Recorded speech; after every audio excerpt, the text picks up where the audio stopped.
Toy, huwag kayong mag-uunahan. Ano ba? Hindi ko kayo pagbibentahan. Kuya, doon ka sa dulo. Ito mo na mauna yung pogi. Uy, mauna yan! Mukhang burat ka nga. Doon ka. Ito mo ng pogi. Ano po yan muna? Hi. Hello po, te. Te, magkano po yung palamig niya? Magkano ba mga palamig? Di ba 5 piso? May nakita ka 10 pisong palamig? Ina mo? Ano naman ito? Wala ka nakikita. Common sense na lang. Ano ba? Ano, ito na. Ano, ito, pineapple. Ilan? 5 piso. Logo ko na... Uy, Hindi ko kinamay. At the first place, isandukin mo. Wala mo panantok? meron ako manandog pero ayoko siya gamitin. Tinatamad ako. Toray naman Oh! Bayad.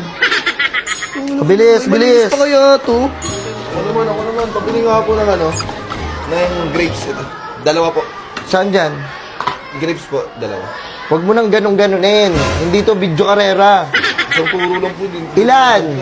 Dalawa po. Bakit dalawa? Ikaw lang mag-isa.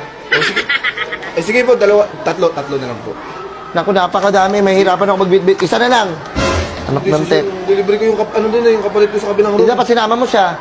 Hindi pa na break time eh. Wala akong pake. Toray naman ito. Ah. Hindi ba puno? Eh di bawasan ko ng konti. Ayoko nagre-reklamo sa akin. Kayo mga estudyante kayo, mga kupal kayo. Ano po? King ina mo, wala akong panukli sa ano. Hindi, wala akong panukli. Bakit naman 5 piso lang yung palamig, tapos babayaran mo ako ng ano? 1,000?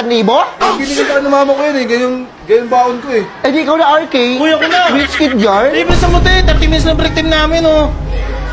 Ano ba yun? Ito na lang, grapes, 5 piso lang. Sige na! Uy kuya, wait lang. Huwag mo akong mamadaliin ha. Tara na, pasok.